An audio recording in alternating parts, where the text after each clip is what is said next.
Yes, people, welcome to another From a Third Eye View on Pi Radio, brought to you by myself, Flawless Mr. Take Note. And as you can see here, new lights, Pi Radio, you get what I'm saying? They got me shining. I am here solo, or big up to my two co-hosts, large up my brother Stro, big up to JV as well. Don't worry, we haven't fell out. There's no Joe Budden podcast things going on, but hashtag the show must go on. You'll see me tweet that a lot and mention that a lot. Hashtag the show must go on, people. But yeah, man, big up to Bloodstro and big up to JV each and every time. And we're going to discuss the opening weekend. I'm going to discuss the opening weekend of the Premier League season. And everybody, large up to everybody who's in the comments as well. Big up to everyone who's tuned in via DAB radio or anybody who's listening on the Pi Radio website. Either way, much, much, much appreciated. And like I said, opening weekend of the Premier League. And I'll be giving my thoughts on all of the games, all of the results, etc., etc. And you know what? Where will I start, actually? Where will I start?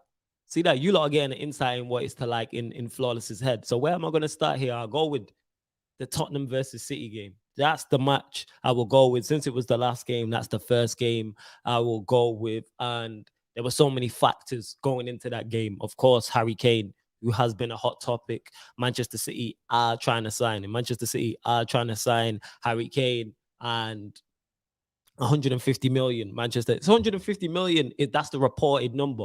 And he hasn't turned up for training. Spurs find him. Spurs fans are very unhappy with him. Very, very unhappy with him. And when Spurs went a goal up, they were singing, "Are you watching Harry Kane? Are you watching Harry Kane?" His mentions on Twitter are a mess because he's not mentioned. He's not mentioned Spurs winning the game. He's not said great victory, lads, great win, lads, nothing like that. Bear in mind, Spurs have just defeated the defending champions. They've just defeated the defending champions, and he has tweeted nothing. But onto the actual game itself, and City started off like City, as you would expect. And I was watching it, and the first 20, 25 minutes I was looking at, and I was like, yeah, Spurs are they're in trouble here. Like it looked like they was gonna be in for a long, long game, but they weathered the storm. And when I think about it, somebody in the comments let me know. Mine is big up to the mods as well, dealing with the fake accounts as well. Large up, Sasha. I see you in the comments. Like I said, you lot get any questions in, you have as well.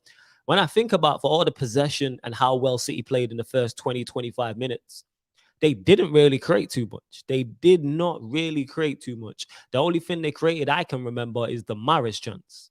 Mahrez had a sitter that he missed. He should have bagged 100%. Mahrez should have bagged that sitter, like without question. But minus that, that was it. And that's not something you associate with Manchester City. Normally, when Manchester City lose because of all the attacking prowess they have, normally you're hanging on and your team gets peppered, and Lloris is making save after save after save, and Dyer and Sanchez and Tanganga and the rest of the Spurs players are defending for their lives. And there really wasn't that. There wasn't that. Like they weren't. And sorry, if the connection goes dodgy, it will clear up, people. Don't worry about that. But yeah, really, they're defending. You're defending for your lives against Manchester City, and Spurs were, I wouldn't say comfortable, but they were content, especially in the second half where you could argue they was the better team, and the goal came. We will get into the goal as well, but they looked threatening on the counter attack. When you have Son and you have Mora, so when you have pace and trickery like that going forward, we know City struggle on the counter attack. They've struggled against Manchester United and other teams on the counter attack, and Spurs took full advantage. Onto the goal itself, typical Son.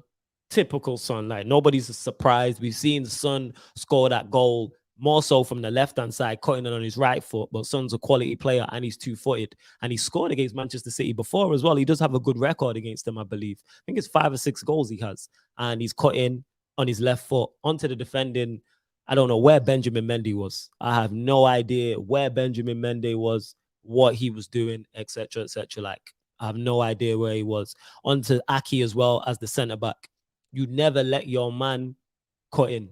You never let, like, to me, if that's Stones, if that's Diaz confronting him, they're not letting him cut in on his left foot. Like, you never let your attacker cut in. Could Diaz have done better with the block? You could argue that. You could argue Diaz should have done better with the block. It's arguable, but I'm mostly putting it down to Mendy, and Aki is mainly at fault.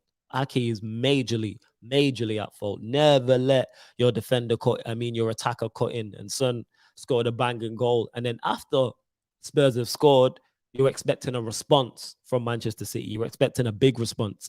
And we didn't really get that again, which was surprising to me. And it shows why they need a striker.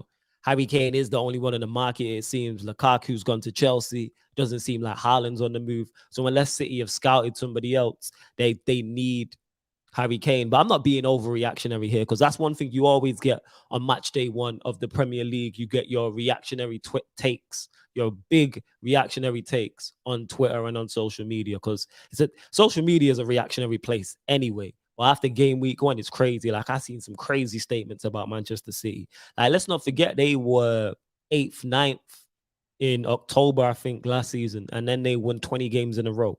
And this Manchester City side is still capable of that. Like, let's not get it mistaken. Like, this Manchester City side is still capable of putting together a 10 game, a 15 game, a 20 game run. Yes, they lost yesterday and it was disappointing. Yes, Jack Grealish is your £100 million player, and he wasn't bad, but he wasn't good. And yes, I've seen the average position maps as well. Shout out to my guy, Statman Baines, who always puts up the average position maps on socials. And Grealish was on top of Sterling from the left.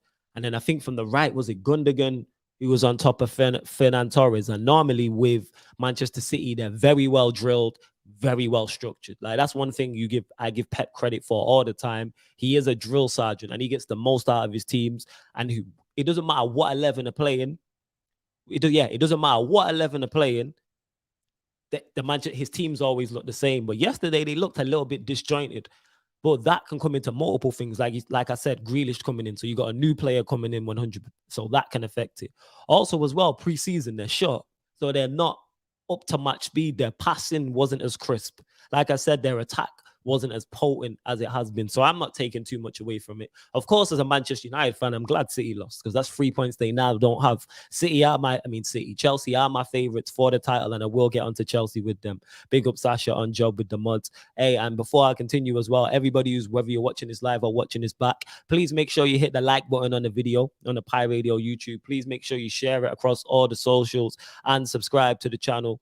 Pi Radio. I was about to say Sarcasm City TV. Make sure you subscribe to the Pi Radio YouTube and hit the notification bell when you do as well. Large up Sasha, who said big up to me as well. Much appreciated. And if you go to my Twitter and Instagram, That's Me Flawless, you can retweet and like from there, share it that way, and also from my Instagram as well. Both That's Me Flawless. But where was I at? And yeah, in terms of the reactionary takes, like, City will be okay. They'll still finish top 2. And if somebody was here arguing me down, well, not arguing me, was saying that City are favorites for the title, I wouldn't argue them down. They already have a very good team. They've added Grealish. This defeat and that performance will probably push them to go further and sign a striker. It might step up the intent of going to sign Harry Kane. That's who he's looking at. They will step up the intent. Saying, and these fake accounts are on an absolute mad one. Absolute mad one. Like I said, love to the mods. Big up Sasha doing bits with against the fake accounts. But yeah, where was I at? So very disappointing for City. Very, very disappointing result. But let's not be reactionary. They're still top 2. And I see people talking about Liverpool are going to finish above them. Manchester United are going to finish above them. Pep's finished. Grealish was a bad signing. Like, it's one game. It's literally one game. Like, people are getting, as Nuruddin would say, getting too giddy. Getting way, way, way too giddy. Like, people need to relax. People need to relax. They're getting way, way, way too giddy. But on to what game will I go to next? What game do I want to go to next? You know what? The big one. One of the shock results of the weekend. 100% one of the shock results of the weekend. Manchester United 5, Leeds 1. Manchester United 5, Leeds 1. I couldn't believe it. So I was doing a watch along for the game. And I said, literally before the game, I predicted United to win. And I said Manchester United 2-1, but I said there wouldn't be many goals. Yeah, what do I know? And every time it seems I say there won't be many goals, there's a lot of goals in the game. So Manchester United, what I'm happy about from a Manchester United perspective is, before I get into individual performances and the goals and the assists and everything like that, because certain pundits have said that if you're a £100 million player, we expect 4 assists from you. Like, that's the norm. So Grealish has flopped already. Every time he doesn't get 4 assists for Manchester City, even if he gets 3, like, you're a £100 million player. Bear in mind, Pogba's not a £100 million player. It was 89 mil, but, you know, it is what it is. But yes, back to the Manchester United game as well. What I liked from a Manchester United perspective is we played on the front foot. The attacking intent was there. I seen that average position map. Again, shout out to my guy, Statman Baines. Everybody, apart from Lindelof, was in the Leeds half. Like, we treated Leeds like they're Leeds. Like, love that. Like, that's what Manchester United are supposed to do to teams like Leeds, and that's not being disrespectful. Leeds are a mid-table side. They finished, where did they finish last season? Was it 10th? No, Everton finished 10th, but they finished mid-table last season. There isn't maybe how many Leeds players get in the Manchester United side in the first 11 when you match the 11s? How many Leeds players get in the Manchester United side of squad? Who gets in the squad? Like, we brought Martial and Sancho off the bench. There was no Rashford. There was no Cavani. There was no Diallo. We didn't see Juan Mata. We didn't see Donny. Look at them 7 players I've just named. You know what I'm saying? Sancho and Martial came off the bench. That's 2. Cavani, Rashford, Diallo, not in the squad. I can't remember. Donny was on the bench, I believe. I can't remember if Juan Mata was. That's the crazy part. That's the nuts part. So, and we treated Leeds like we're supposed to. I said this literally on Thursday on the Sarcasm City TV show. I said, because of the individual brilliance Manchester United have, certain teams are going to get battered. Did I expect it to be Leeds? No, because I thought it was very silly of Bielsa to play that way, because he played that way when Leeds came to Old Trafford last year. He played that way when Leeds came to Old Trafford and they got beat 6-2. But then when we went to Ellen Road, Calvin Phillips, even though he didn't start, Calvin Phillips did a man-marking job on Bruno, and he was a little bit more defensive and pragmatic, and they got a 1-1 draw, which is why I predicted 2-1, because I was expecting Bielsa to go with the approach that he did at Ellen Road, not the approach he went at Old Trafford. Unless he thought preseason shot for Manchester United, players missing, let's get at them. And they never really got going. Like, there was never, apart from when Leeds equalized, I never felt threatened that Leeds were going to win the game. I thought they might have took the wind out of our sails with the goal they scored because they was a cracker. But minus that, I didn't expect much more. MBAM says, Tellez, Cavani, Rashford still to come back. And on top of that, you got Sancho and Varane. Come on now, it's silly. That's what I'm saying, NBA. Large up to you. I forgot about Tellez as well. Tellez you can throw in that mix. Look at the players you are missing. He's named Tellez, Cavani, Rashford, Sancho, Varane. That's 5. Rashford, 6. Diallo, 7. Juan Mata, 8. Donny van der Beek, 9. Who else is boasting a squad like that? Probably apart from Manchester City.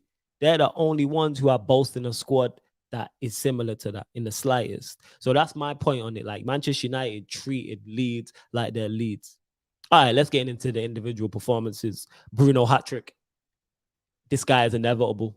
When it comes to, I thought his overall play was good, but when it just comes to goals and assists, even though, did he get an assist? I can't remember, but when it comes to goals, he's just inevitable. Like I said, if he's in front of goal, he scores. Like, he's a very clinical finisher. Very, very clinical finisher. Like, his hat-trick goal was a banger. The one that he just smashed. The pass from Lindelof was great, and he just absolutely smashed it.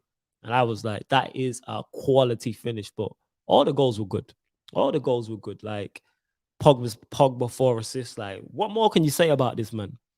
This is the same guy that people doubt whether he's good enough. People doubt whether he's good enough to be in Manchester United's starting 11, which is crazy. Are we better off without him? Absolutely not. We're absolutely not. I say this all the time. If Pogba or any other Manchester United player doesn't want to be at Manchester United, you let them go. But I'm not going to let my emotions cloud my logic on that. Paul Pogba is a quality footballer. Quality. And it's wild to be saying that he doesn't improve Manchester United. We're better off without him. Absolute nonsense. Who else can play those assists that he got? Even the Bruno one. Let's go from there, the first one. You know what I'm saying? The Bruno one. Yeah, man. Large up Sasha in it. She doing overtime. I owe you, Sasha. Thank you. Where else was I at? Where was I at? I just went off topic. Yes, Paul Pogba. The assist for Bruno.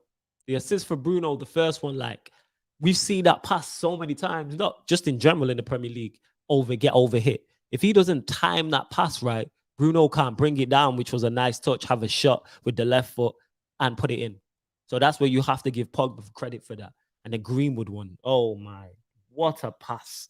Like Greenwood didn't break stride. And we're going to get onto Greenwood's finish in a sec. He did not break his stride. That's how impressive he was. That's how impressive that pass was. This is Pogba. And even the pass for Fred. Like a lot of wingers or a lot of attacking players in that position are just flashing that across the box. That's one thing we're very critical of Dan James for. I'm saying that is one thing we are extremely critical of Dan James for. He's picked out Fred there on his left foot. Bear in mind, he's picked him out. So again, Fred doesn't have to break stride and he can just walk onto it. He can just walk onto it and boom, put it in the back of the net. NBA says the weight of the pass for that goal and the Greenwood finish was hard. Yeah, the finish as well.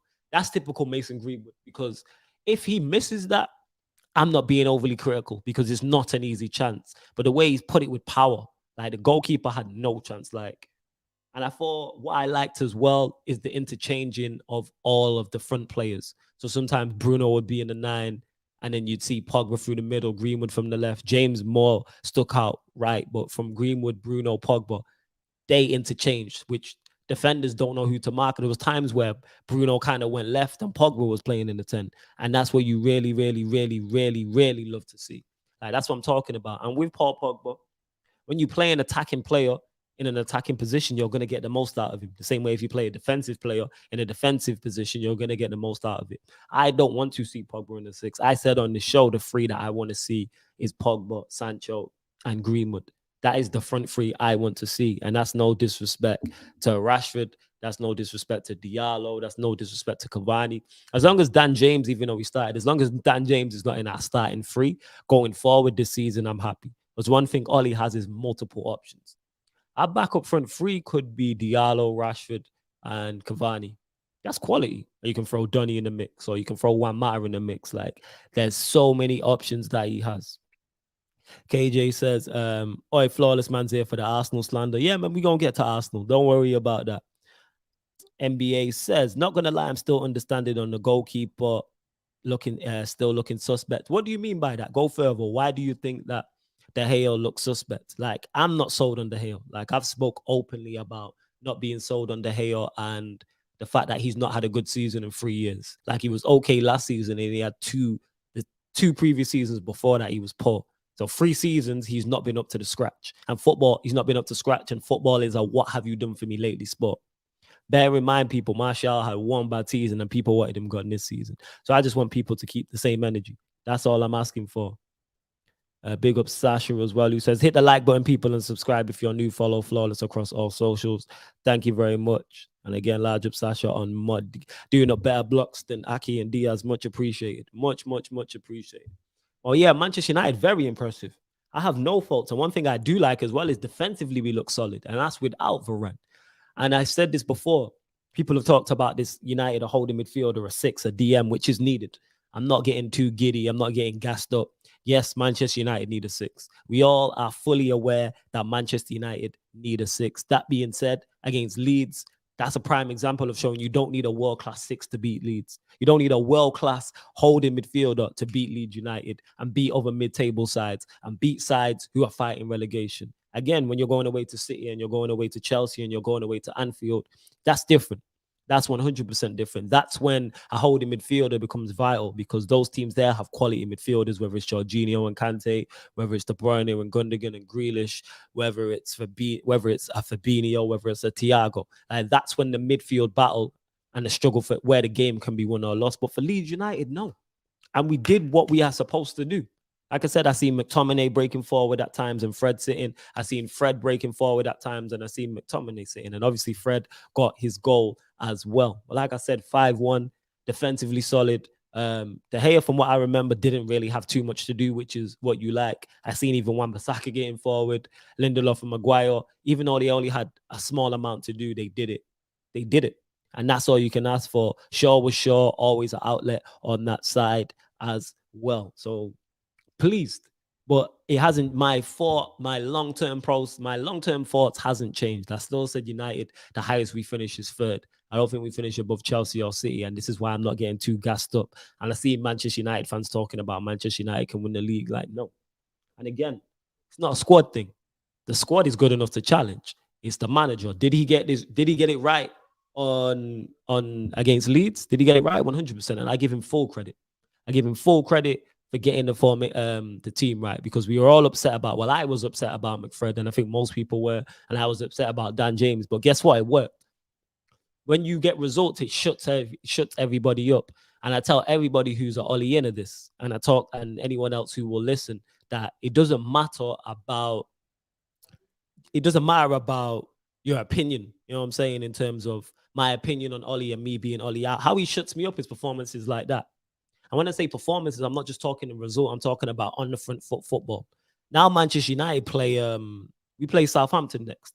I think Southampton will go down. My thoughts on that is that we need to treat Southampton the same way we treated Leeds. This is what we need to do. And again, I'm not being disrespectful. And if we draw the game, but we're playing in the right way, I'd be like, cool. There's ways to draw and lose games. The reason why I was so critical of this manager is because of the defensive pragmatic football.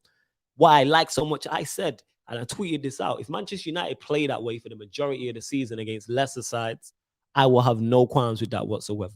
I will have no qualms and no complaints. And Ollie might be able to turn me around.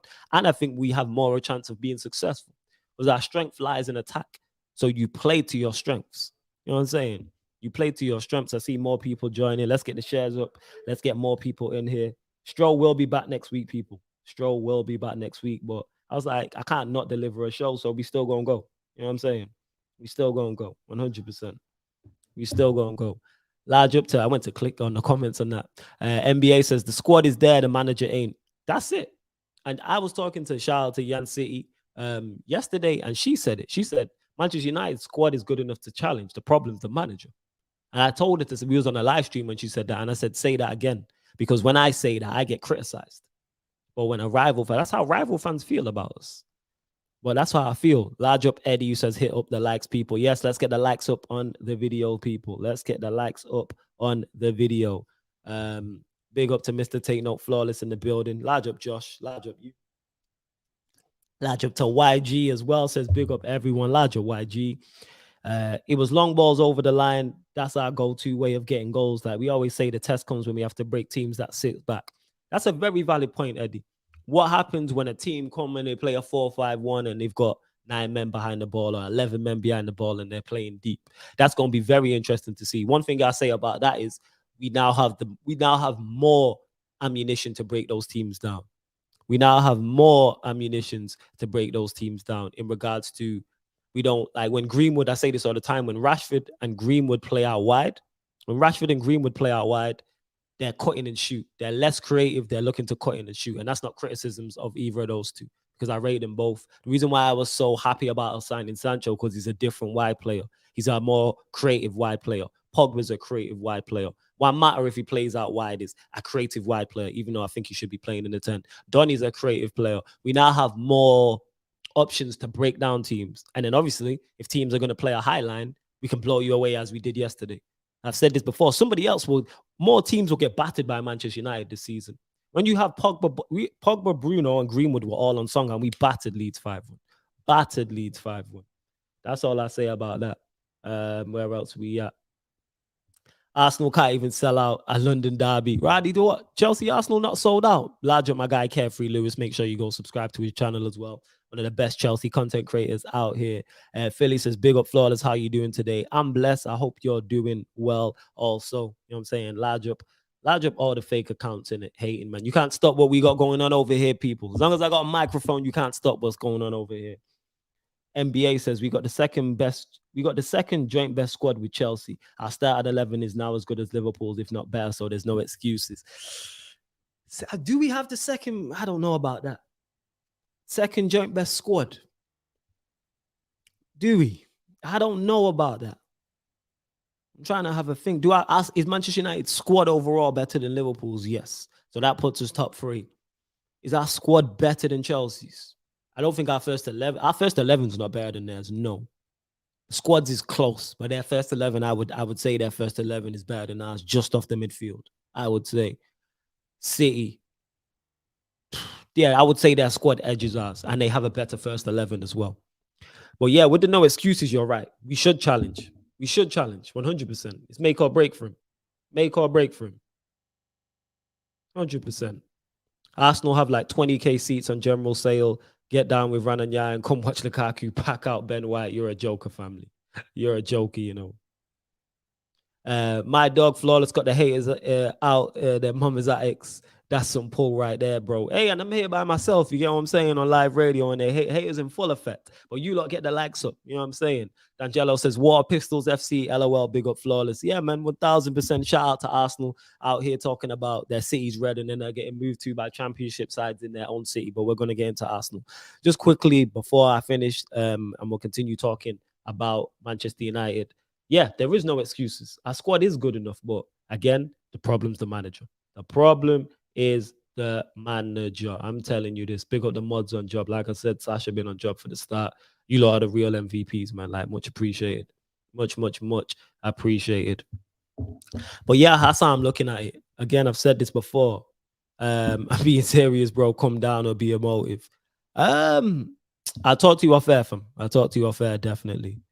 Flawless stay winning, haters stay mudded. Big up Ahmed, man. It's great to see the Sarcasm City TV army over here, man. Like, much appreciated. Like I said, it doesn't go unnoticed from you lot, not in the slightest. But where was I at anyway?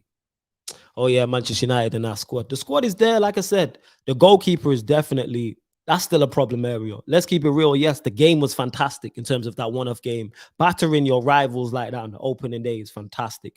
One of your attacking midfielders getting 4 assists, one getting a hat trick, Greenwood scoring, us looking defensively solid, the unveiling of Varane, etc. You love to see all of that. You love to see all of that type of thing. However, that being said, the goalkeeping is still a problem. That position. Is it going to be De Gea? Is it going to be Henderson? Because De Gea is in there now because I believe Henderson is not well or he's injured. I'm not sure which one it is, but I know he's unavailable. So you got De Gea.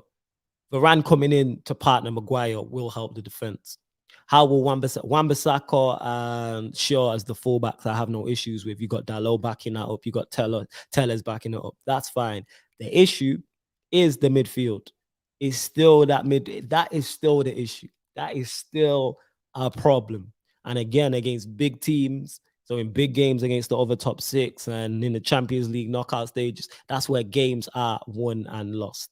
It's won and lost. Like, so yes, I'm gonna Eddie saying it there. I'm gonna enjoy this moment 1000%. I'm going to enjoy this moment, but it's still a problem area. And then the attack is the attack, and the dugout as well. The reason why I'm not more gassed and more confident is because of the manager. If we had a top quality manager in charge, I'd be here saying we might be able to do something with this league. Hopefully, if City don't get back up to speed, even though I think they will, if they don't get back up to speed, if Lukaku doesn't hit the ground running, we have a chance. But I don't believe that to be the case. Eddie says, we lost 6-1 in the first couple of weeks, then finished second. Long season, people just enjoy the moment, nothing more. That's it. And that's what I did. I thoroughly enjoyed the moment. And what I loved was both Pogba and Bruno's situation. Like Bruno pointing to the back, Pogba's name on the back of his shirt, and Pogba doing the same for Bruno, pointing to the back of his shirt. They rate each other. Ballers, no ballers in it. They rate each other. And you love to see that. That's why I tweeted out with that picture. If your people don't back you like this, then they're not your peoples. You love to see it. Yeah, Lewis, you know what it is? It's because of my radio, so that's why I can't put it in slow mode, but I'm going to do that next week. You know what I'm saying? Because the laptop I'm working from isn't the laptop that has access to the YouTube. But that's what I'm going to do, fam. I'm going to put it in slow mode, 100% from the start. Flawless, do you think United is done signing players, and with our quality of defenders, does it make sense to go to a back three? This is a good question, Ahmed. This is a good question. Do I think we're done signing players? I don't know. I never know with Manchester United. I have no idea, so I'm unsure about that. In regards to with the quality of the defenders, a back three can work. Because you're thinking Varane, Lindelof's better in the back three, as is Maguire. You put Varane in that mix. Then we have wing backs. Shaw's better as a wing back, I believe. Tellers is better as a wing back. Dalot's better as a wing back. Wan-Bissaka's the only one I would say, unless you're being defensive, isn't better as a wing back. But you have options. And then that way, the number 6 is the holding midfield is less of an issue because you have a back three. So it's definitely an option. Would I like to see us go to it? No, I'd prefer the 4-3-3-esque that we was playing today. That's what I'd prefer. Definitely, like 100%. That's what I would prefer. But here we are in it. You lot get the likes up. You know what I'm saying? Get the numbers up. Make sure you subscribe to the channel as well. But yeah, Manchester United fully on point, like 100%. You lot continue to get your questions in as well. Continue to get your questions in. Continue to get all of your questions. And it don't have to be Manchester United based either. It doesn't have to be Manchester United based. It can be Manchester City, it can be Spurs, it can be Chelsea, whoever. Like, answer any question. I'm just getting the rest of the results up as well, people. That's all I'm doing. See that working while I'm working. Just getting the rest of the results up from the Premier League opening weekend. And it wasn't just great to have football back. Was it not just great to have football back? That was the fantastic thing. Fantastic to have football back. Why did I put in fixtures and its results? There we go. Premier League results. There we go. So here was the results of from the weekend, people. So Leicester 1, Wolves 0, Chelsea 3, Crystal Palace 0, Watford 3, Aston Villa 2, Norwich 0, Liverpool 3, Newcastle 2, West Ham 4. Newcastle 2, West Ham 4, Tottenham 1, Manchester City 0. Let me get it.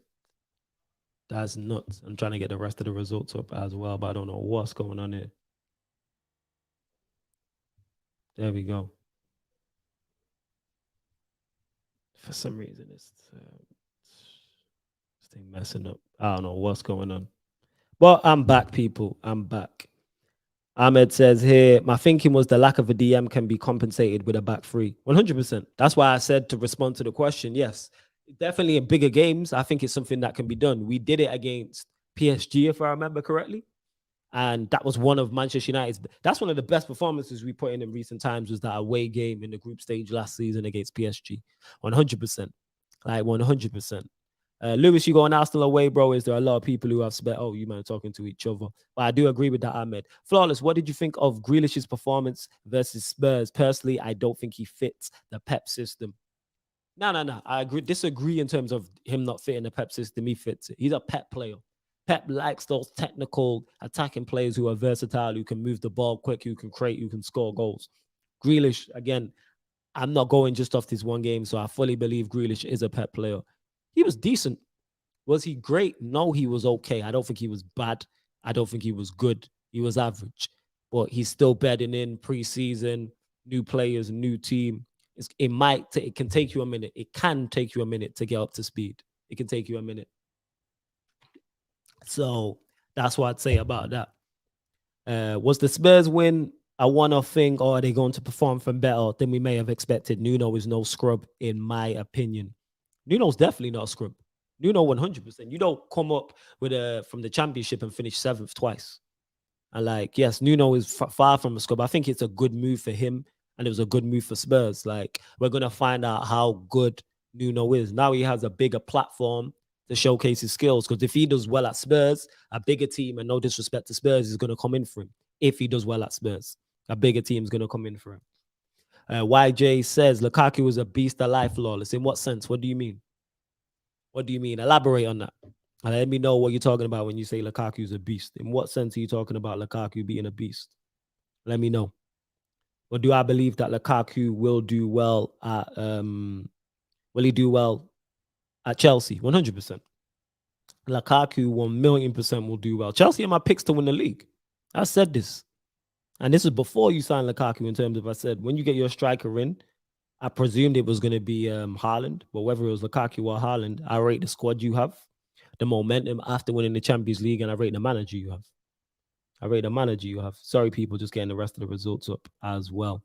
Just getting the results up. So here we are. Boom. What is going on? Can't run through the results. Jesus. Here we are. Let me run through the results again. So, people, obviously, Brentford 2, Arsenal 0, Manchester United 5, Leeds 1, Leicester 1, Wolves 0, Chelsea 3, Crystal Palace 0, Watford 3, Aston Villa 2, Everton 3, Southampton 1, Burnley 1, Brighton 2, Norwich 0, Liverpool 3, Newcastle 2, West Ham 4, Tottenham 1, Manchester City 0. And there is a few surprise results and surprise scorelines in there still. I'm not going to lie. There is a few, 100%. Overall, yes, Lukaku, again, does he have his deficiencies? Yes. Do I believe he's a world-class striker? No, I don't think he is a world-class striker. That being said, Tuchel will get the best out of him. That's what I think. And I've already heard that Tuchel might be changing the system to get the best out of him. Say all the time, if you play Lukaku in a 2, you'll get the most out of him. Inter Milan did it. They played him up top with Martinez. They won Serie A. Does he have his deficiencies? Yes. His first touch and his hold-up play is still not good, which you want from a world-class 9. That being said, I think Werner is the perfect foil for him because we know Werner is very intelligent. His runs are very intelligent, and he'll probably play. Say, for instance, he stays the same in regard to the 3-4-3, 3-5-2. Well, it's 3-4-3 that he plays. You'll have Lukaku, Werner, and Havertz, for instance, or Mount, or Ziyech, or Pulisic. So he's not all there by himself. So I would say that smart move. This is a smart move. Lukaku fits the bill of what Chelsea needed, and I think that's why Chelsea fans are so gassed about getting him. Question: we expecting West Ham to get better, stagnate, or get worse this season compared to the last? That could all vary because I'm hearing Lingard could go there. If Lingard goes there, that could change everything. Beating Newcastle 4-2 is very impressive. In regards to, when I say that's very impressive, no one was expecting West Ham to beat Newcastle 4-2. West Ham, you could say, are favorites for the game, but opening game, they went a goal down as well. So to win 4-2, that's very impressive. I bet West Ham fans can't believe it. Like, in terms of, they're thinking, oh, new season, European football, which we all know can affect your Premier League form, and they've just won 4-2. So do I expect, well, are we expecting West Ham to get better? They finished 6th. Did they finish 6th this season? I think 6 is the best they can do. So I think they can only stagnate unless they win the Europa League, or they win the FA Cup, or they win the Carabao Cup. But again, it's all about consolidating for them. Like, if they finish 6th again, or finish in the top 7 and get European football again, that's a major plus for them. Similar to what Moyes did for those that are old enough at Everton, where he made them a top 7 team on a regular basis. You know what I'm saying? Like, he made them a fixture it was top 7 more time. So that's what he's trying to do with West Ham. Moyes is trying to elevate them as a club. Let's not forget, last season, people were talking West Ham as relegation, battling relegation. Like, they're a part of that. You know what I'm saying? So that's how I would look at it. Where else we at? I mean, he will be decent, but people are going to judge him because of the price tag. In my opinion, he's not going to have the same impact as his Villa days. Are you talking about Grealish there? Oh yeah, now you're at a different level. People are already judging someone like Harry Kane, who's the best striker in the league, very not harshly, but looking at him much more closely. When you level up in terms of teams, so whether you go, if you go into a Manchester City, if you're going to a Chelsea, if you're going to a Liverpool, if you're going to a Manchester United, people now look at you much, much, much more closely. People look at you extremely closely right now. I mean, right now in general. So now Grealish, if Spurs played Villa and he puts in that performance, nobody's talking about it. That's my point. If Spurs play Villa the opening day of the season and Grealish is there and he puts in that same performance and Villa lose 1-0, we're not talking about it. Now the spotlight's on you. Now you're under scrutiny on a regular basis. Like, not even on a regular basis. Every game you don't perform. And we see that when you're at top clubs or you're at clubs chasing major honors, like I said, a City, Chelsea, Liverpool, Manchester United, those 4, you're under the spotlight now. And that's Grealish. Grealish now is under the spotlight. So we're going to find out about Grealish. Hey, you lot continue to get your questions in as well. And where am I going next? Get the likes up as well, people. The haters are out in force today. You love to see it. Haters out in force today. Love to see it. But I think there's only one other place to start. Arsenal versus Brentford. Brentford versus Arsenal. Brentford 2-0 winners against Arsenal. And you know what the 2 worst things were about this from an Arsenal fan perspective? One, Brentford were the favourites going into the game. How are you going away to a newly promoted Premier League side and you're not the favourites, having finished 8th last season? And you're Arsenal. That's crazy. Like, let's put it into perspective. That is absolutely nuts. That being said, and also on top of that, nobody was shocked by the result. Yes, we were running jokes and yes, we was running banter, but nobody was shocked whatsoever. Not a single soul was shocked by that result. And Arsenal, from what I've seen from the highlights, because I didn't watch it live, but from what I got told from people who watch that game, Brentford would deserve winners. Like Brentford would thoroughly deserve. It wasn't a smash and grab. It wasn't a City Spurs where like City dominated possession and you could say a draw would have been okay. Like Brentford would deserve winners, and you're facing a championship side. And Paul Merson went in on Arsenal, and he's an Arsenal legend. And he said take out Tierney. I think he said Saka, and he was the other one he mentioned who played. And Smith Rowe.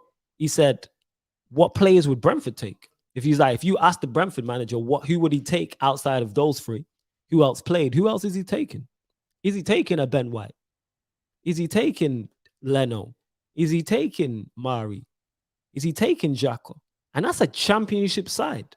Like, that's a damning statement. You know what I'm saying? And like, that's a very damning statement of Arsenal and where they're at. That championship side have come up. Not only are the championship side favourites for the game, there isn't many Arsenal players you would put in that Brentford side.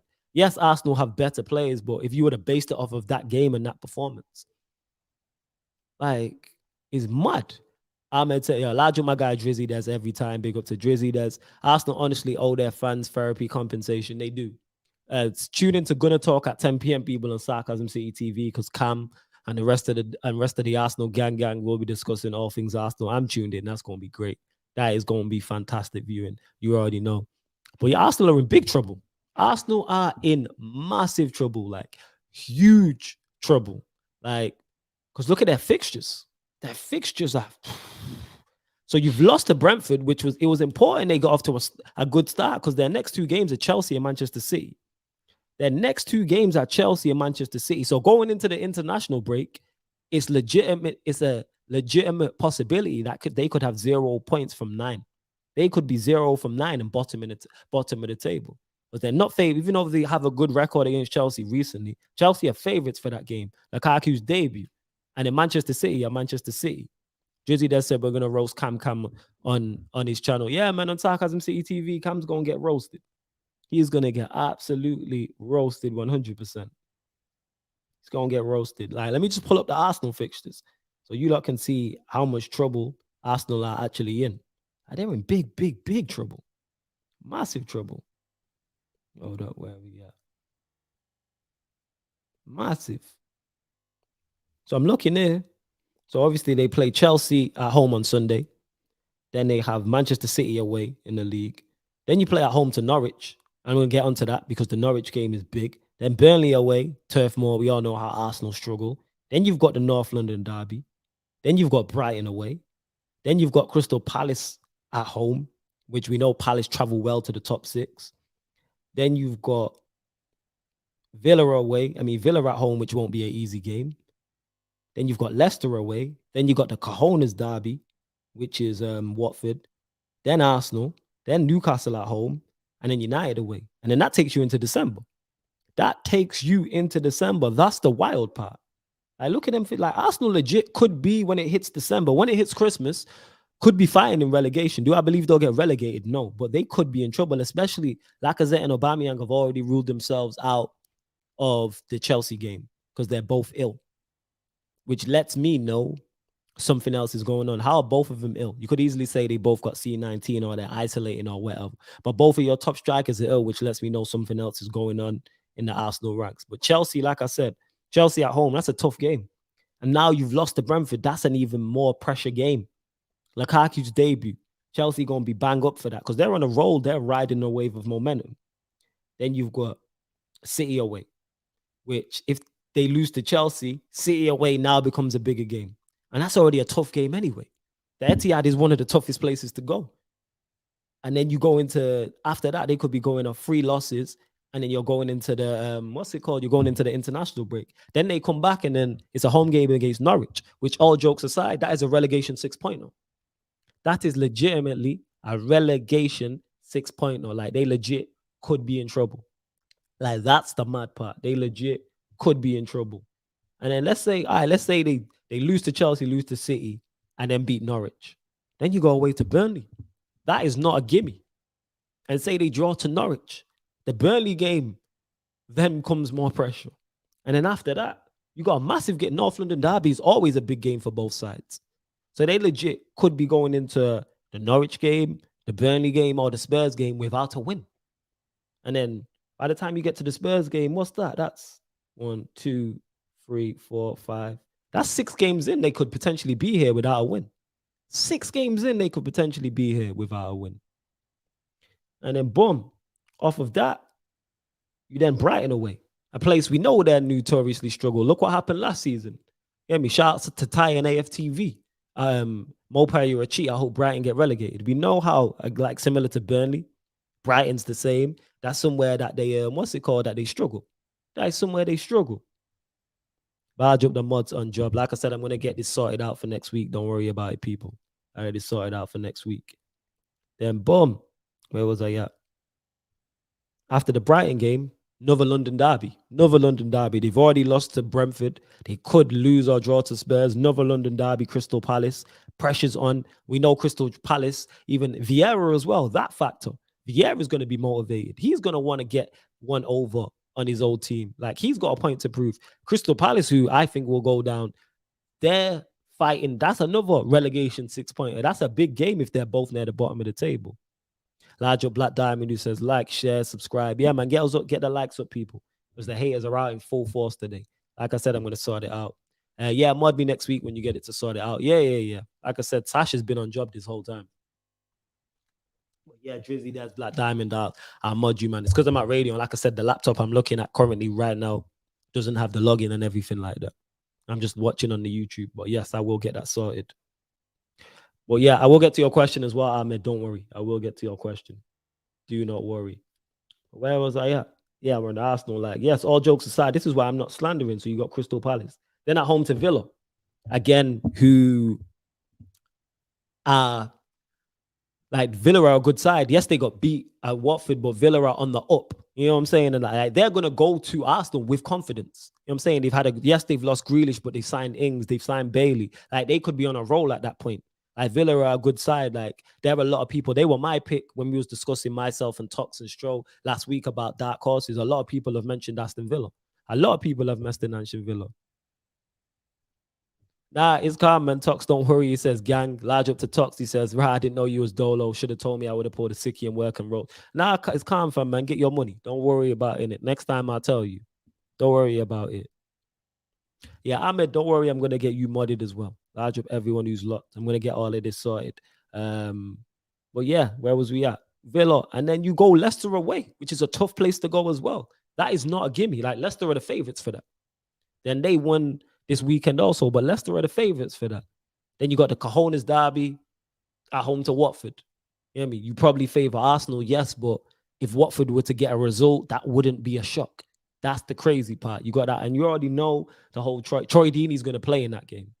Troy Deeney is going to be playing in that game. So we've seen what Ivan Toney did. Troy Deeney is going to stick Troy Deeney on Mari or stick him on Ben White or whoever. Then after that, Liverpool away.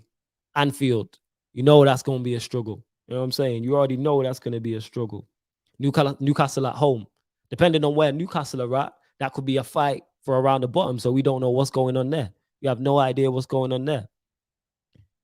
Then United away. Again, not an easy game. I'm looking forward to it. We could battle Arsenal. We could, depending on how Arteta sets up, how Oli goes for it. Obviously, form of players and injuries and things of that nature can change because this is all the way in the end of November. But a lot of things can change. And then Everton away.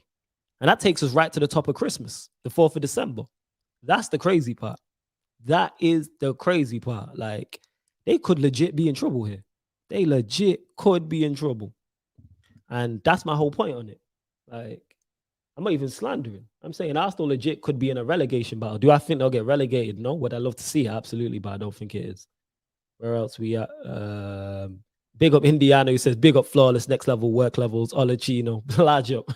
large up Indiana. I don't know, is that a shot at Poch? Is that a shot at Ollie? Are you saying Ollie is as good as Poch? Are you saying that both bottlers? Like, let me know, because I know Indiana rates Ollie, but he doesn't rate Poch, so I don't know where the Olachino come from.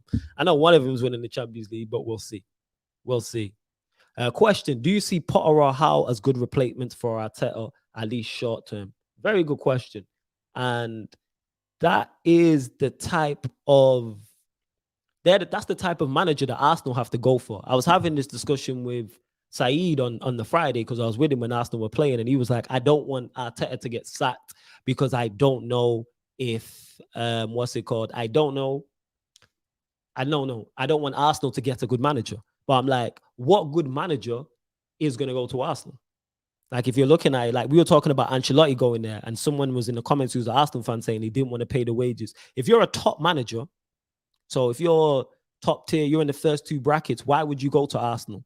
It's a squad that needs investment because the squad's not good and you're not going to get the money. So, for instance, why would a Conte go there? Or just use Conte as an example. Why would an Ancelotti go there? They have to go for a Howe or a Potter or pluck a manager we don't know, and hopefully he can work magic. That's where Arsenal are at now. It's not an attractive proposition for managers.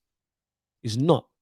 Like Manchester United is still an attractive proposition because of the squad we have and the play and the players we play as well. You know what I'm saying? And Tox is saying that defo take Howe over Arteta. Here's what I'd say. Is Graham Potter the right type of man for Arsenal? Yes, I do rate. I know my little bro Ryan absolutely loves Graham Potter. What I will say is that Graham Potter is the type of manager they need to go for. So do I think it'd be a good signing for Arsenal? Yes. Would it be good for Potter? Yes. Eddie Howe, I'm not too sure on, because he got relegated and kind of disappeared. I always thought that was just English hype.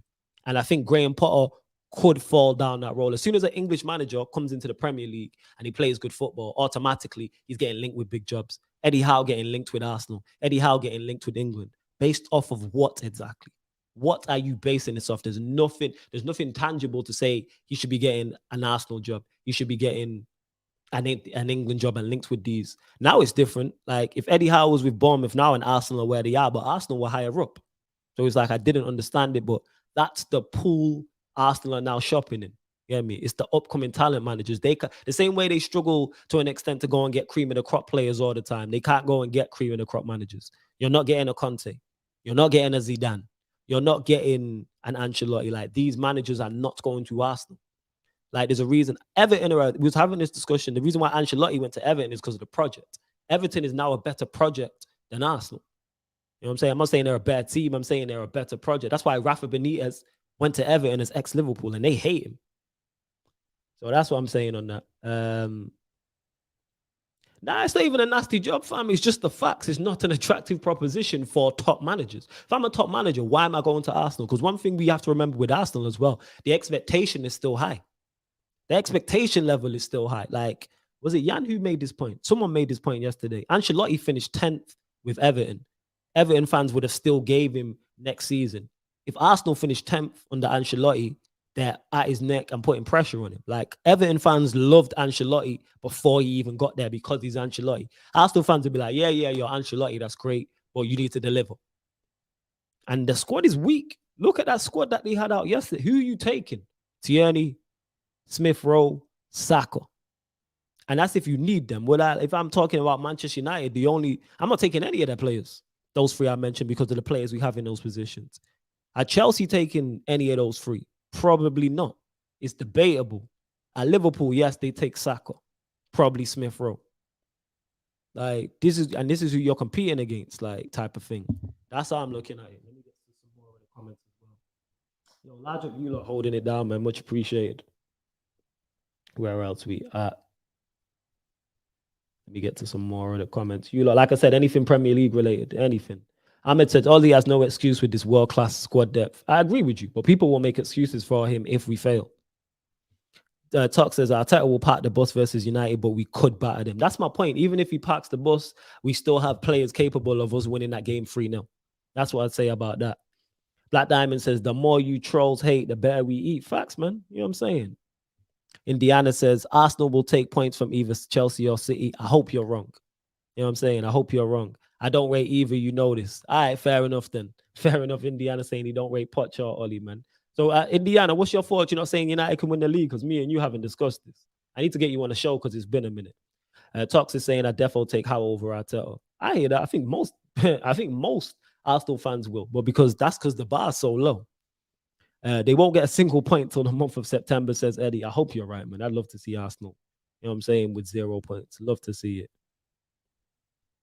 Everything is against you at Arsenal. Yes, Indiana, everything's against you, from the squad to the board to the owners to the fans. There's no positive. You know what I'm saying? They're the four things at a club you look at: squad, you look at the board, you look at the owners, you look at the fans. They're the four things you look at and go, all right, cool. Even if the squad's weak, I got a lot of money and I got all the fans are giving me time, or the squad's exceptional and there's something to work with. That's what I would say. Yeah, big up the mods on job as well. Emil Death Row is overhyped. He's a good player. He's a good player. All that Croydon, De Bruyne thing's too far, but he is a good player. Black Diamond saying, yes, it was Jan. Yeah, she had a prime point. That's exactly what it is. She had a very, very, very, very valid point on that. So that's what I would say about that. 100%. Malachi says, flawless football, so boring to talk about now. Did you not watch, Malachi? Did you not watch the opening weekend? Did you know it's just Friday's game with Brentford Arsenal? That's a gift from the banter gods. The footballing banter gods were like, right, you lot Premier League's back. Here you go. Brentford Arsenal on a Friday. They could have given us that on a Saturday. Yeah, me at midday or late Saturday kick or Sunday late. They opened up with that. You know what I'm saying? They opened up with that. You have to love it. Have to love it, man. You know what I'm saying? To see them get beat and just in disarray already. Like, look at Ian Wright, who's a very positive, very energetic, very happy guy. In game week 1, he's finished. The president of Rwanda tweeted out about Arsenal. You know what I'm saying? The president of Rwanda took time to tweet multiple times, 3 tweets. And he's running an entire nation because they got, obviously, Arsenal sponsors visit Rwanda. He's had enough. And this is game week 1. This is not 10 weeks in. This is not the 20th game. This is not the season winding down. So that's how I look at it. It's not, but City are boring to watch. Arsenal are entertaining. Indiana, who's your picks for the title, actually? Because like I said, we legit haven't spoken in a minute. We haven't spoke. That's what I'd say. But yeah, I will be close. Because it's just me, people, I'm just going to do a solid hour, so I'll run through. Right, it's not 8. Well, I do just over an hour then. Probably just do an hour and 10 minutes. That's what I'm going to do. And like I said, Stroll will be back next week. I will sort out the slow mode and modded and everything like that. Ahmed says, question. It seems like Bruno and Pogba are developing a connection both on and off the pitch. Could this make Pogba stay, and should we always field that duo? Yeah, it does seem like they're developing a connection because they both, one, they both rate each other, and 2, they both know they help each other. Like, Bruno's fully aware having Pogba increases my chance of success. Pogba's fully aware that having Bruno increases my chance of success. So when you're in a team and you have teammates who increase your chances of success, you're going to be, you're going to back them. So that's what I would say. Could it help Pogba stay? Yes. That, the signing of Varane, who he's close to for the French connection, the signing of Sancho, it could, 100%. Should we always feel that duo? Yes. To me, you make it work. You know what I'm saying? You make it work. People are talking about, oh, Pogba and Bruno can't play together. You make it work. City have plenty of top players, and they make it work. I've seen Real Madrid do it. I've seen Barcelona do it in the past. I've seen PSG do it in the past. Like, other teams have done it and made it work. So that's what I'd say. Make it work. Hey, I didn't do nothing to no one, Black Diamond. Just get into that. Chelsea will win the title, but I see City getting the Champions League. I hear that, Indiana. I hear that. Stefan says, if Oli put Pogba back in the pivot, I might lose my S. He needs to be fully attacking from the start to the end of the season for once. I agree with that. I don't want to see Pogba in the 6. Play him from the left. Play him from the left and make it work. Even if you go to the back 3 against big teams, I think you should do that. Against the bigger sides, go to the back 3, and that way you can get Pogba and Bruno in, but have more defensive stability. That's what I'd like to see. I think Bruno knows Pogba is better, and that respect is massive. I think they respect each other, and you can see that. Have a massive respect for each other, and you can see that 100%. You can see that type of thing. Right, let me get some other results up. What I've not spoke about. Hold up. What results have I not spoke about? Where am I going to go next? I will go to... Let's go Liverpool Norwich. So Norwich 0. Before I go on to that, Large Up Lion Sniper, who says, big up, bro, big up to you. Indiana says Pogba was staying. He's happy at United and was signing top players. I hope you're right, Indiana. I do hope you're right. This fluid front four is fire. Throw options of Cavani, Sancho, and Rashford, and we win something. Again, Indiana, I hope you are 100%. I hope you are right. I do hope you are right. But yes, what I'm going to go on to next is Norwich 0, Liverpool 3. And I'm going to start with Norwich. They look finished already. They look Arsenal in terms of I'm watching the game and they got into good positions, but they had nothing. Like there was no threat. Like normally when you play in sides battling relegation, there's an X factor. Like with Watford, they have Sarr, who is their X factor. With Newcastle, they have St. Maximum, who is their X factor. Teams have an X factor. Like most teams in the Premier League have that one player they look to or two players that is the X factor player. And Norwich just had nothing. Like they looked toothless. Like as expressions would say, Chris Benoit FC, like toothless. Like they had nothing. You know what I'm saying in that? Like they offered nothing going forward. Like Cantwell was just there. Pookie was just there. There's no X factor. There's no je ne sais quoi. There's no zing, nothing. You know what I'm saying? They didn't have anything. And yes, it's one game and that might change, but where's that going to come from unless they sign somebody? Like a Southampton, they had, obviously Ings has gone Villa, but they had a Danny Ings. Like if you go through the majority of the teams battling relegation, there's one or two attacking players you look at and go, yeah, he's good. Or he can go to he can go up a level, whether it's from a relegation team, a team battling relegation to a mid-table side. That's what I would say. So Norwich look good. On to Liverpool, they weren't great, but they weren't really up against much. And when you have Firmino, Mane, Salah, you're always going to score goals. Because their midfield, like I looked at their midfield and the midfield wasn't good. Their midfield was Keita, Ox, Milner. That is not a good midfield. But again, it's workmanlike. And when you're not up against much and you have the front three they have, they'll be all right. Like, and that's what happened with Liverpool. Because defensively, they're solid. With Alisson in goal, you got Van Dijk, you got Matip, you got Trent. I thought Shimikas was decent going forward. Defensively, he looked a bit shaky. He did look a bit shaky.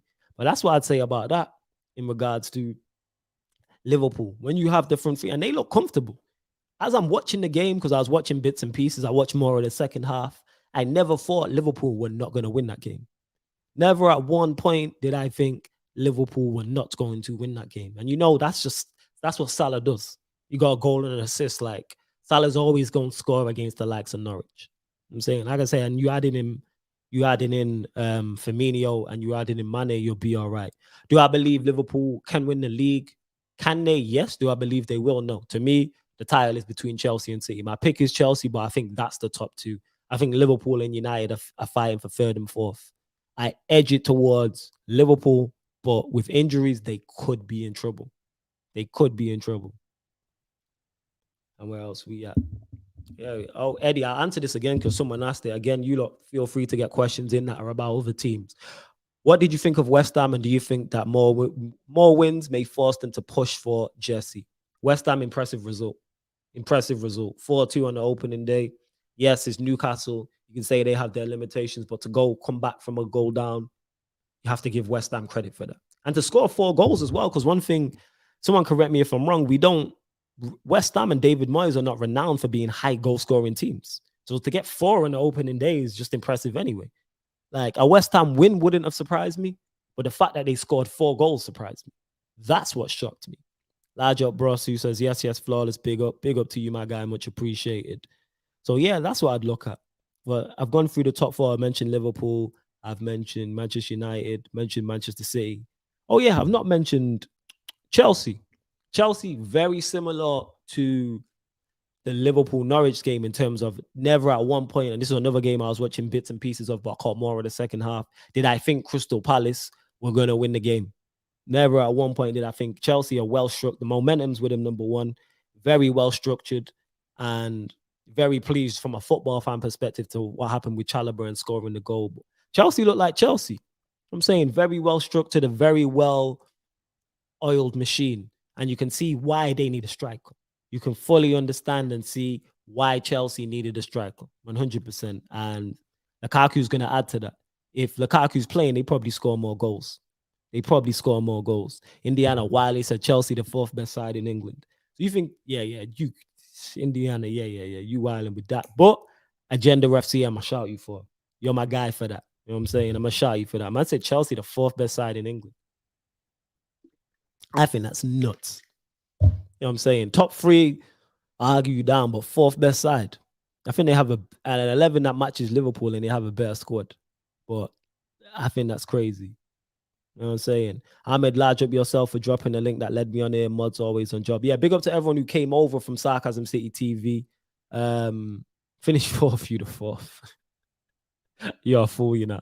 So we the second, yeah? And City the first and Liverpool are the third. Is that what you're saying? Where do you think? Indiana, give me your top four. Give me your top four.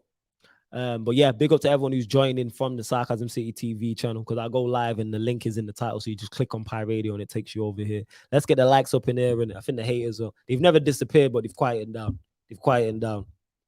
But yeah, Chelsea, well-oiled machine, routine home victory. You know what I'm saying? Routine home victory, comfortable home victory. It didn't shock me. I'm saying Palace, I think, are in trouble this season. They're another side. I think they're in trouble. No Roy Hodgson, Eze's out. Normally, they're just a team that's just in mid-table. I'm not sure about Benteke. They've done a few deals, but I'm very, very unsure. Very, very unsure on Crystal Palace. So I'd say Chelsea, routine home win. I expect them to beat Arsenal as well. And I think, again, they're my favorites for the title. They are my favorites for the title, I would say. Game I will go to next. Like I said, I'm going to run through the rest of these games. Fairly sharpish people. Large up everybody who is locked in. Where else we going at? We'll go Watford Villa. Watford 3, Aston Villa 2. Couple of banging goals, if I remember correctly. Yeah. In this game, a couple of banging goals, if I remember correctly. Like McGinn's goal for Villa was fire, and Hernandez's goal as well. But great win for Watford. Very, very, very good win for Watford because they're going to be a team battling relegation. So they would have looked at this like, all right, let's get that. And Ferguson, I'll have to have a look and find your name because so many accounts get blocked in it. So you might have to create a new one because I can't select it by itself. Brush says the haters contribute to the algorithm too, so we stay winning. To quote DJ Khaled, congratulations, you played yours. Facts, man. Look at the feedback. I know the dislikes is high, but look at the feedback we got on the video and big up to you lot. You know what I'm saying? Just under 100. We just under 90 in terms of likes and dislikes. So big up to you lot. We're doing something right. Where we at? But yeah, Watford Villa I was talking about. Obviously, Villa were people's dark horses, and they're still mine. I'm not just going off one. I'm not just going to say after one game they're not. But Villa would have been looking to pick up a victory. They would have been like, all right, we've lost Grealish, but we've made good signings. Bailey. Who else did they sign? It's just lost my mind as well. Bailey Ings, who scored the penalty as well. He's in my fantasy team, ironically. And yeah, Ferguson, no worries, man. You know what I'm saying? I'll have a look for it though. Where was I? Yeah, they would have been looking at this Watford game like, let's go to the newly promoted side and get a morale boosting away victory, and then we can kick on. So I would say for them, it's a disappointing defeat because if they would have got a draw, they would have been like, all right, cool. Because we know what it's like in regards to when newly promoted teams come up. Some legend said this. I can't remember who it was. Some pundit said this. You don't want to play a newly promoted side like 4 or 5 games like their first 4 or 5 games at home. You want to play them 10 and after when the crowd's a little bit more deflated because they're bang up for it. We've seen it at Brentford. Place was rocking. Vicarage Road, rocking, because it's going to be. Their fans are gassed to be back in the Premier League, and fans are gassed just to be back at games as well. So I think definitely 100% Villa will look at that and be disappointed that they didn't get anything. But yeah, major 3 points for Watford. Major 3 points for Watford. They couldn't have had a better start, and Sarr looked good. He looked bright. Like, we're talking about X factors. That's what I'm talking about. Like, Sarr's their go-to. And he could be the reason why they stay up. He could be the reason why they stay up. Get the shares up as well, people, man. Let's get more people in here. Right. What result will I go to next? I will go to Leicester City 1, Wolves 0. What a goal by Vardy. Like, what a goal by Vardy. Like, again, that's why see that game there? That's why the strikers get the big bucks. That is the reason why the strikers get the big bucks, is because of finishes like that. If he doesn't score that, they probably draw that game 0-0. So absolutely fire goal. Leicester are going to be up there again. I think they'll finish fifth again. They may win a trophy, FA Cup, League Cup, but yeah, Leicester might do more business as well. They might. We know they're very shrewd, they're very clever, and that can change. That's for all teams. You never know. People losing players or bringing players in can majorly affect where they could finish and where I'm going to predict they finish. But the finish from Vardy, and then the celebration he did, the Wolf howl, because you know the Wolves fan was giving him so much stick, probably about his wife, probably about his wife. So yeah, that's why in it. And the Wolves manager knew. I don't know too much about him at all. Um, did Wolves? I can't really say because I didn't watch the game in full. I can't say if Wolves played that much different from Nuno. But it's going to be interesting to see how he does. But he still has the nucleus of players there to keep them in the Premier League. Definitely. Brush says Villa might still pick up a Campbell / Ward Prowse doing good business. Facts. They still might continue to do more. They still might continue to do more. Brush says, also says, I expect Brentford to play with no fear. They have nothing to lose. Not many are expecting them to stay up. Might surprise a few people. I think they stay up. Like I should, because when we're looking at it, I'm looking at Palace, I'm looking at Norwich, and I'm looking at Southampton. Especially you mentioned, well, Prowse is Southampton. They've lost their Vestergaard, they've lost Ings. So they've lost a top centre back for them, and they've lost their main source of goals as well. Like I look at Southampton, I'm like, where is your X factor? Maybe they're looking at Ward Prowse, who they might lose Redmond. Are they going to get you enough goals and create enough for you to stay in the Premier League?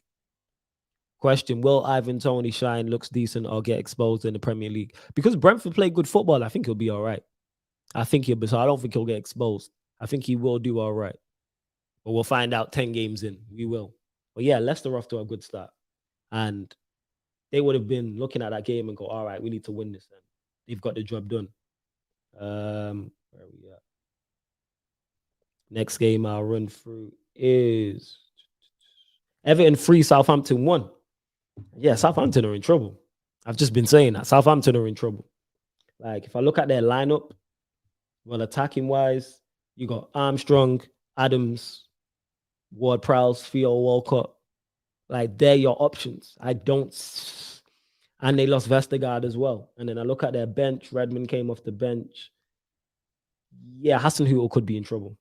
Definitely 100% could be in trouble. Like, I look at their team and I'm like, I don't see it. I see them going down. In terms of Everton, very important for Rafa Benitez. He won. Rafa Benitez had to win. 100% Rafa Benitez had to win. Like, the Everton fans already don't like you. If they would have drew that game, even if it was unfair, they would be on his case. So he needed that win for himself. And Everton, I expect them to finish higher than 10th this season.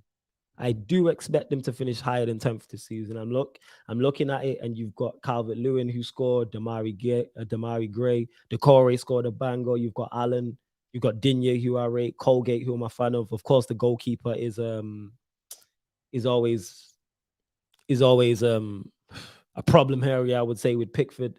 Townsend they've added as well. So I think Everton, they're looking for a good season and looking to continue on what Ancelotti built. It's a shame from a football fan perspective. I was very much looking forward to seeing the end of that story with Ancelotti, like how he did this season. Like this would have been his second full season of his make or break. But like I said, when you got Allen, you got Decore, you got Calvert-Lewin, you got Richarlison, you got players in there, Townsend, Damari Gray, Digne, Holgate.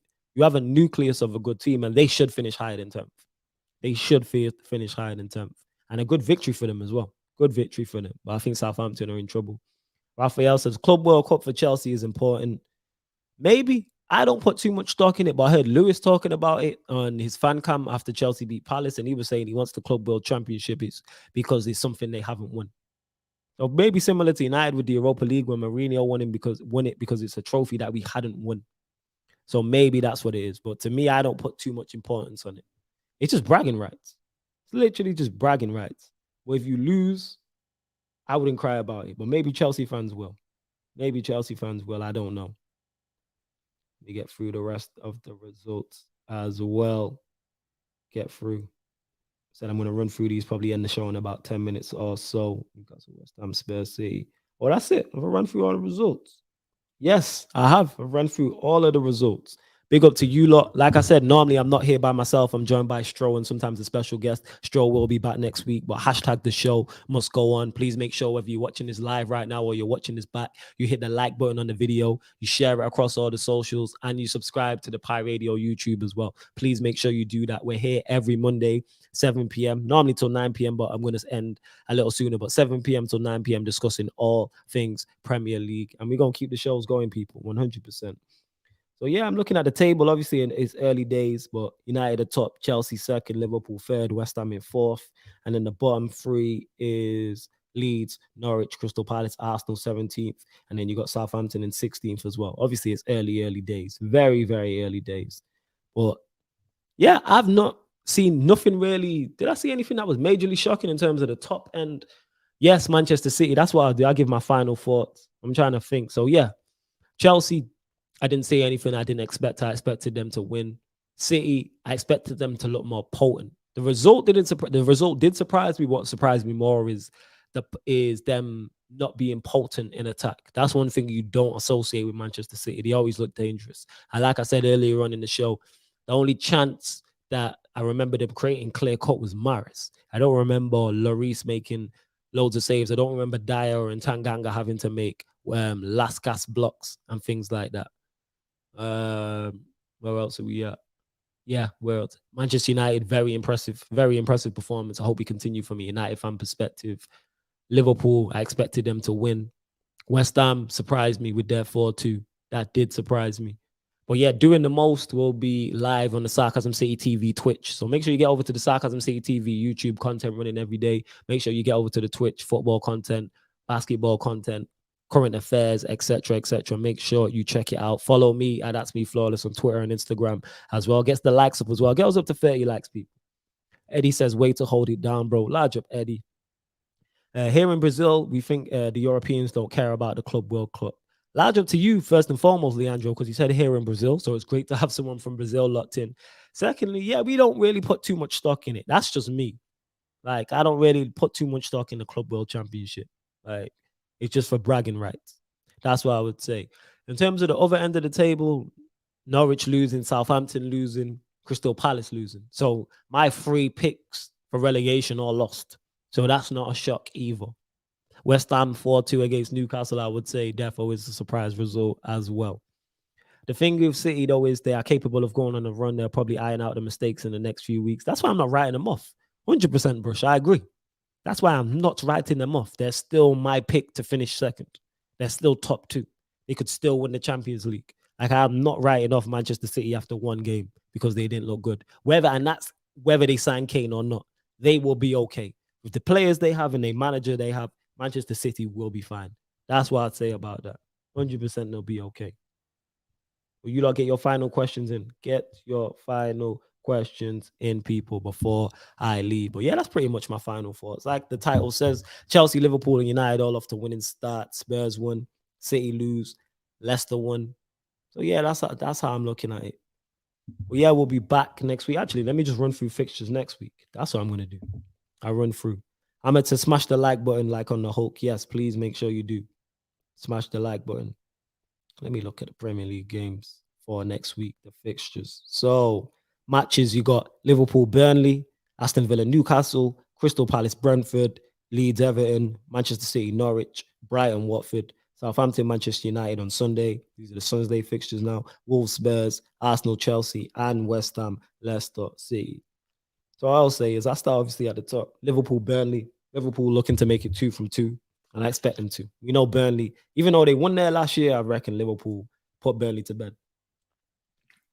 They put them to bed. Oh, yeah, Burnley, Brighton. That's a game I didn't speak on as well. Great result for Brighton. The result, that's a fantastic result for Brighton, 100%. To go to Turf Moor and win for anyone, we know that's a tough place to go. I do believe Burnley will be all right, though, but that is definitely 100% a tough place to go. It's a tough place to go for anybody.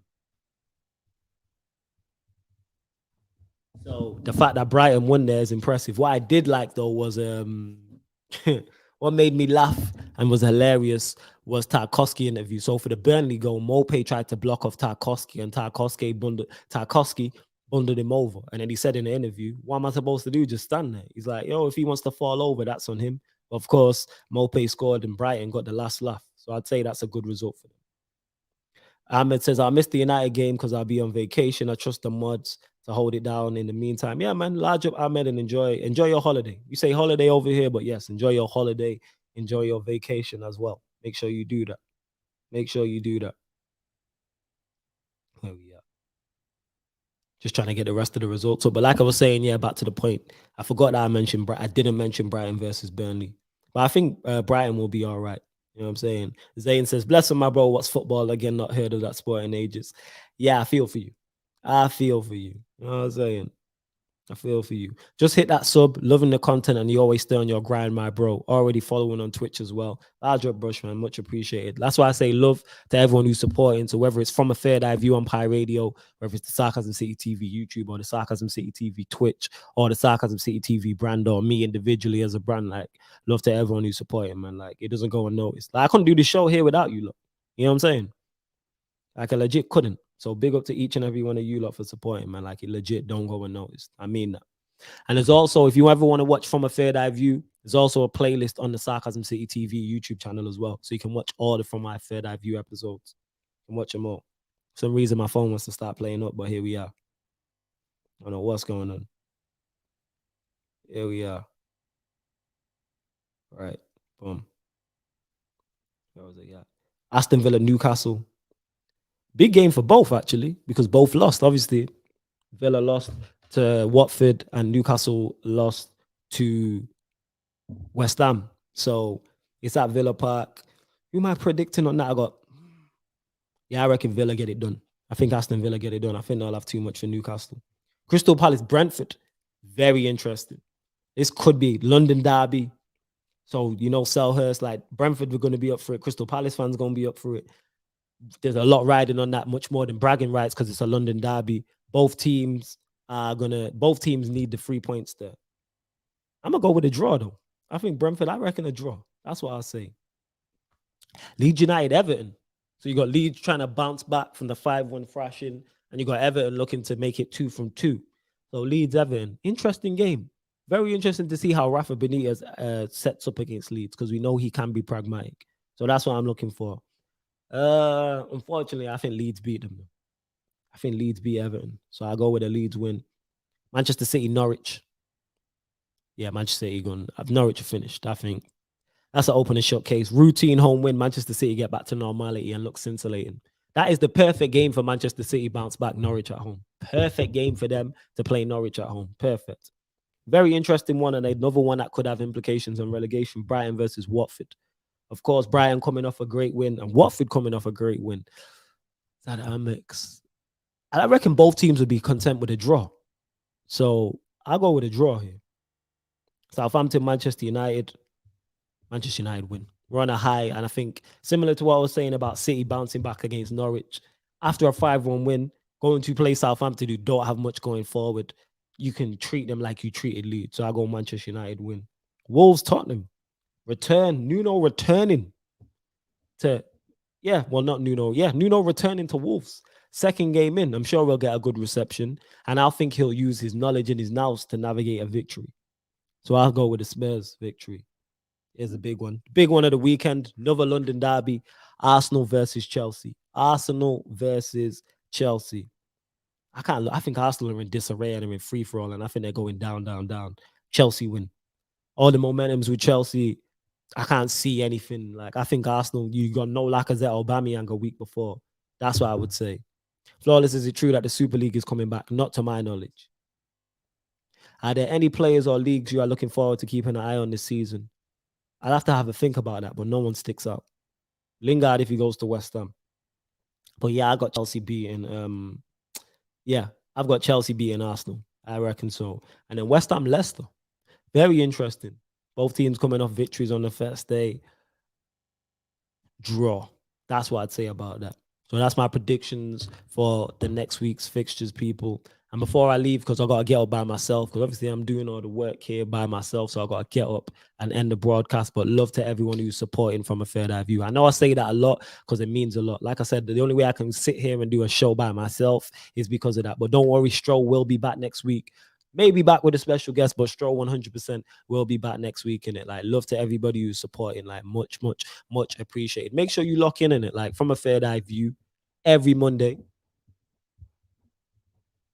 You know, can still hear me because I got the mic. Every Monday, 7 p.m. till 9 p.m. Like, look, I have to shout because I sound a bit distant. But love to everyone who's locked in. And this has been. And this has been From a Third Eye View on Pi Radio. Thank you very much for tuning in.